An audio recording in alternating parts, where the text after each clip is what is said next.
Werewolves. No, not the lesser and greater werewolves from Legends and Homelands. Innistrad's werewolves. Primarily red and green, these furry boys are very, very cool. Utilizing the double-faced card technology, they often contain little self-isolated stories of a human on the front side and a terrifying werewolf on the back. So what's the problem with werewolves? Frankly, their mechanic sucks. There have been 3 iterations of the mechanic of turning Jeremy the Gastolf Shepherd into Jeremy, what have you done?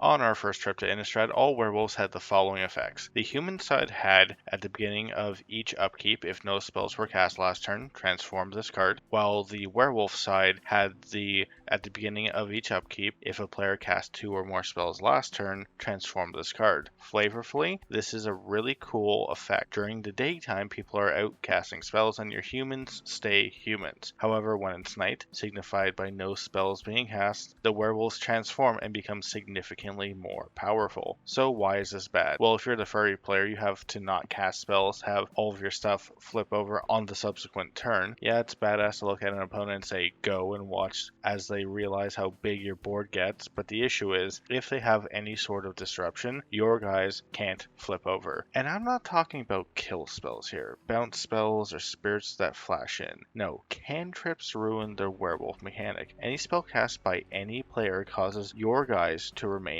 weaker, and it's not like your opponents don't see this play pattern coming. All these effects are just on your creatures. Your bread and butter creatures in a red and green deck.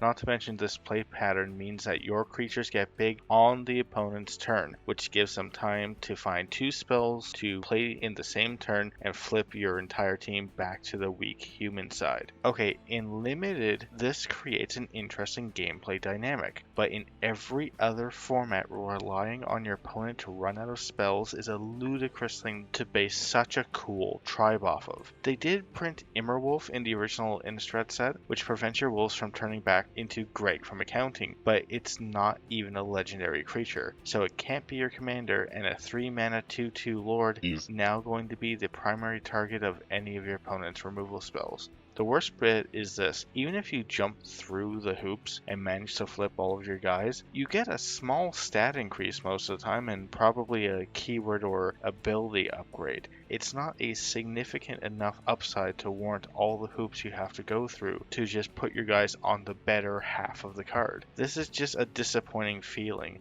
Arguably, there are 1 or 2 werewolf cards that were printed in the original Innistrad set. The best by far is Huntmaster of the Fells. For 4 mana, it's a human werewolf on the front side, and whenever this creature enters the battlefield or transforms back into Huntmaster of the Fells, you make a 2/2 green wolf and gain 2 life, and has a standard werewolf flip condition. On the other side, Ravager of the Fells, whenever this creature transforms into Ravager of the Fells, it deals 2 damage to an opponent or planeswalker and 2 damage to the 1 target creature that player controls. And of course, it has a standard werewolf flip back mechanic. This card is so much better because not only does it reward you for flipping it into a werewolf, it also rewards you for flipping it back. This is what every werewolf should have done. Have an enter the battlefield or flip trigger on both sides to encourage you to sometimes want to flip your werewolves into the human side. This will make each half of the card much more appreciated instead of just having a crappy front half and a slightly above average back side of the card.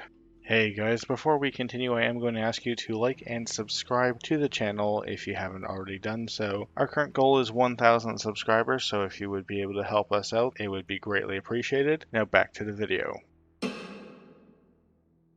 Eldritch Moon and Shadows over Innistrad sought to fix a lot of the problems the original Werewolves had. Cards like Gyrereach Bandit and Waxing Moon were introduced to have more on-demand transform options. Most Werewolves were still stuck with the casting spells triggers to flip them over, which unfortunately regulated them into obscurity. A legendary werewolf was printed, Ulrich of the Krallen Horde, a 5 mana human werewolf where whenever it enters the battlefield or transforms into the human side, target creature gets +4/+4 until end of turn. Also, the back side has whenever it transforms into Auric Uncontested Alpha, you can have it fight a non-werewolf creature you don't control. Not only is the flavor of him refusing to fight other werewolves questionable at best, this card is useless for a werewolf tribal commander deck. Commander had really taken off since the last visit to Innistrad, and many people were bemoaning the fact that the best commander for the tribe was not a legendary creature of the tribe, it was Rourke Thar, because punishing people for playing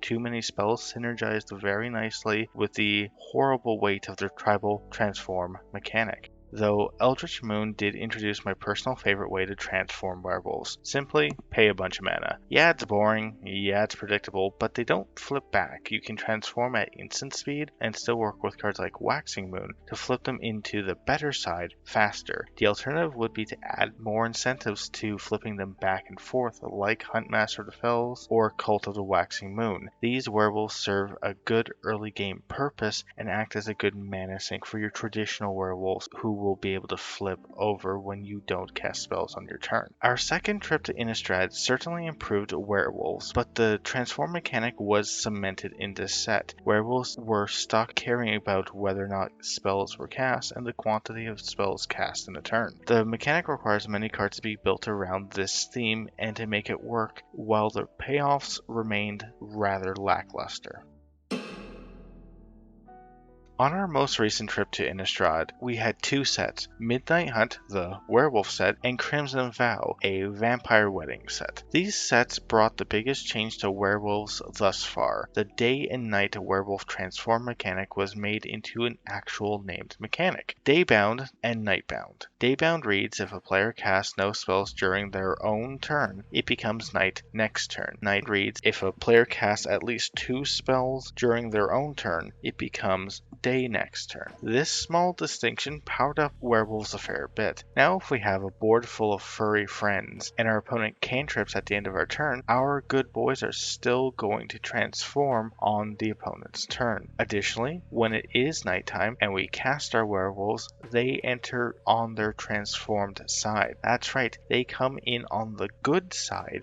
There are also cards like Into the Night and Unnatural Moonrise to make it nighttime. These are the spiritual successor cards to Waxing Moon and the like. Additionally, a good werewolf commander was printed, Tollivar, Dire Overlord. On his front half, whenever a wolf or werewolf you control deals damage to a player, draw a card. And at the beginning of your upkeep, if you have 3 or more werewolves or wolves, it becomes nighttime. Then you may transform any number of human werewolves you control. And on his Nightbound side, he has pay X red green, target werewolf or wolf you control gets +X/+O and trample until end of turn, a great callback to Kessig Wolf Run, as well as whenever a wolf or werewolf you control deals combat damage to a player, draw a card. His front half makes sure you can transform your dudes on your turn by simply playing a bunch of them, and his back half has a great mana sink as well as card draw. This is the ideal werewolf commander and goes far to fix their issues in the commander format. You could say that this card alone is enough to fix werewolves as a tribe after Midnight Hunt and Crimson Vow. You could, if they would have actually errated all the old werewolves to use the freaking Daybound and Nightbound mechanic. But no, they're stuck using the old wording, making including them in a deck list not only a detriment, but another slightly different thing you have to track that is not the simple Daybound and Nightbound mechanic. Doing so split werewolves into a current set and a past set of werewolves, where the past werewolves have a huge detriment that doesn't synergize well with the rest of the deck and rest of the werewolves being played. Yes, you can still use the werewolves from Shadows over Innistrad and Eldritch Moon, as they still pair very nicely with Daybound and Nightbound, acting as mana sinks. The original werewolves are left without a small errata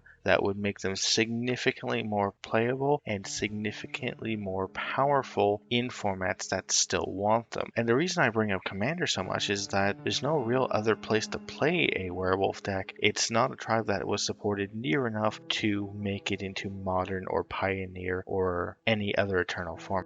With that being said, is the werewolf mechanic a failure? I think so. It relies on your opponent's actions way too much, especially the older werewolves do this. Punisher effects need to have a huge upside to be anywhere playable. The payoff for transforming your werewolves is not amazing. It's just a stat increase, and sometimes you'll get a new keyword or an upgrade to the human side ability. The human sides feel weak and worthless for the majority of the werewolf card. The human sides should have effects that trigger when they become human again to add a strategic option to flipping your werewolves back purposefully. Because right now transforming your werewolves from the werewolf side to the human side is a huge feel bad. And lastly, the fact that such a cool and iconic looking tribe is held back by a decades old design choice. The old werewolves should all be errated to have the Daybound and Nightbound mechanic, and you really can't change my mind on that. I love werewolves. This tribe is amazing, and I even have a Tolvar EDH deck. It's my go-to 5 on the power scale deck because, yeah, it can beat face with big werewolves, but oftentimes I'm just jumping through a bunch of hoops in order to try and flip my dudes. But that's how I feel. Let me know how you feel about the werewolf mechanic down in the comments. Remember as always to like the video if you liked it and subscribe for more content like this. Thanks guys.